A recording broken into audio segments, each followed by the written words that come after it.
Hey everybody, I'm glad you're here. I'm Afefe with Touch by Tarot. For those of you who may be new to my channel, I offer tarot readings.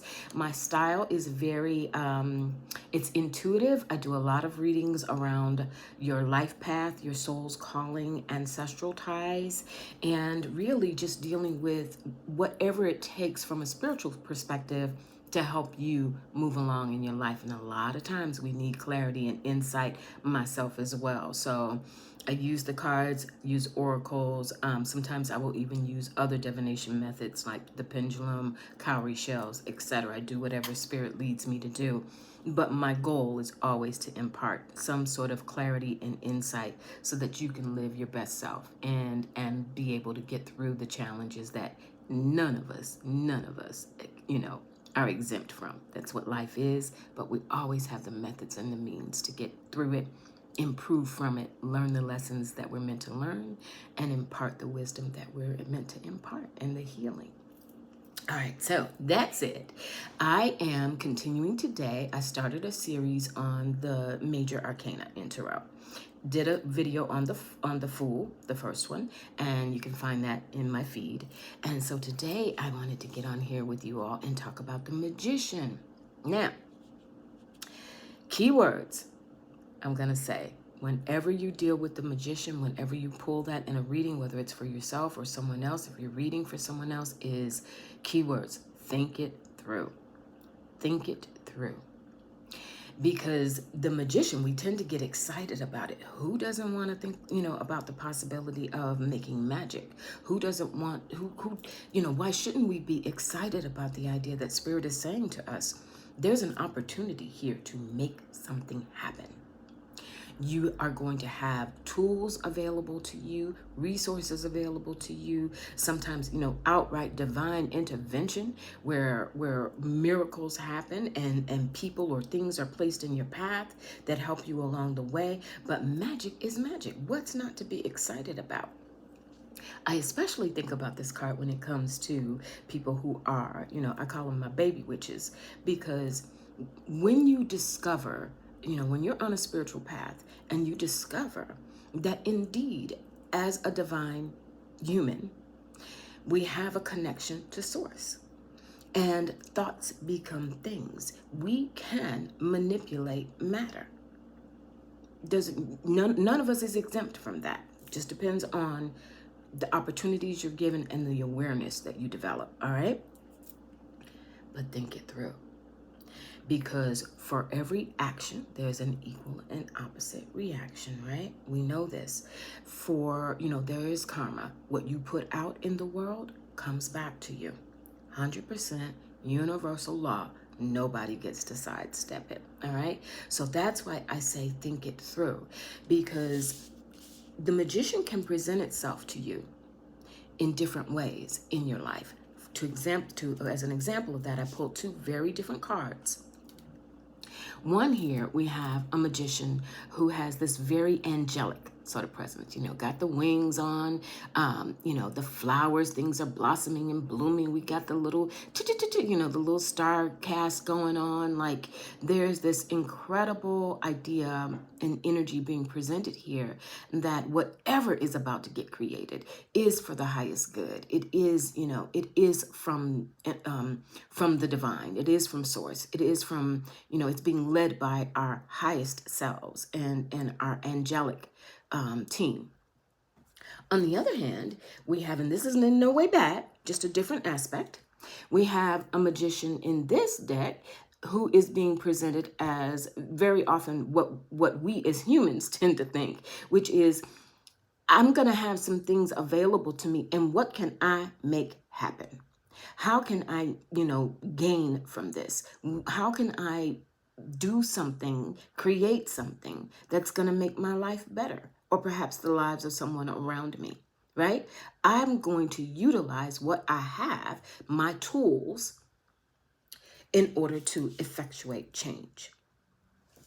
Cool thing about the Magician, no matter what deck you're looking at, now I'm talking about an archetype and energy, there is available to you when you get this energy, when you see this card, you have to think about all elements: air, earth, fire, water, spirit.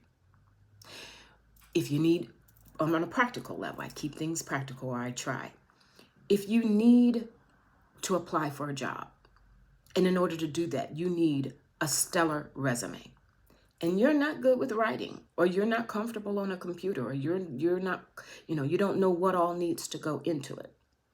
With the magician energy, you can ask, pray, or sometimes, like I said, that divine intervention, someone will just show up and, maybe one of your friends, oh, you're looking for a job. Do you need to brush up your resume? And it could be someone who's a graphic designer, someone who's a writer, etc., etc. You get my point. Magician energy. Things can come to you in order for you to be able to complete your task. Have the best resume there ever was, that you were intimidated by because it wasn't your thing. That's one example. You get my drift. With the magician, whatever it is that you need, a feeling that you need to develop, or going with the flow, as in water, the ideas that need to germinate, air, the conversations that you need to have, the physical tools that you need to have available to you, earth, right? And of course, fire, spirit, and determination, ambition. The decision, making that decision, making that choice, having the go get it attitude, that I am ready to bring something forth into the world that wasn't here before, or what is already here. I am ready to do something that's going to shift it and change it. But the thing is, just like I said, think it through. What is your intention behind that? Because that whole notion of cause and effect. So sometimes the magician, you will see, to the extent that there can be a negative aspect with this energy, you will see warnings about manipulation. You will see warnings about, the quote unquote used car salesman. Because very often with this energy, Mercury, able to charm, able to convey ideas that get other people excited. But what is the fallout from that? Ultimately, what you create, are you going to, let's use that analogy of the resume with the job. You go after the job because clearly, financially you really needed something coming in. Maybe it is your dream job, but that's that think it through. Because if you land it, you got the resume, Spirit gave you all the help, you did what you needed to do to create that opportunity and take advantage of it, and then you get into a job and realize, I'm not quite so sure this was what I meant to do. Or I've bitten off more than I can chew. Or I certainly am capable of this, but the people around me are not assisting me in this, etc., etc. Could be, of course, the reverse, where you get into it and think, pow, this was exactly what I wanted. But that's my point. With the magician, you have to consider all angles. And when it comes in a reading, you need to really pay close attention to the cards that are around it, and not just immediately jump to the whoo-hoo, we about to pop off, we about to make some things happen here. Because yes, Spirit is saying that door, that portal is open. But you also need to have the smarts, which, having come on the heels of the Fool, you may not have all the wisdom in place to know what is going to, what's going to transpire once you put some of that energy into play. All right? So that's that cautionary tale I will give you around the magician. But by all means, understand that whereas the Fool just takes the risk and takes the leap and doesn't really have a grasp on what's about to happen next. The magician says, I may not know what is about to happen next, but I am here to put my imprint, my stamp on it. I'm here to call it as I see it into being. Just think it through. All right? I hope that makes sense. Please leave me your feedback, and I'll see you pretty soon with the priestess. All right, take care. Bye.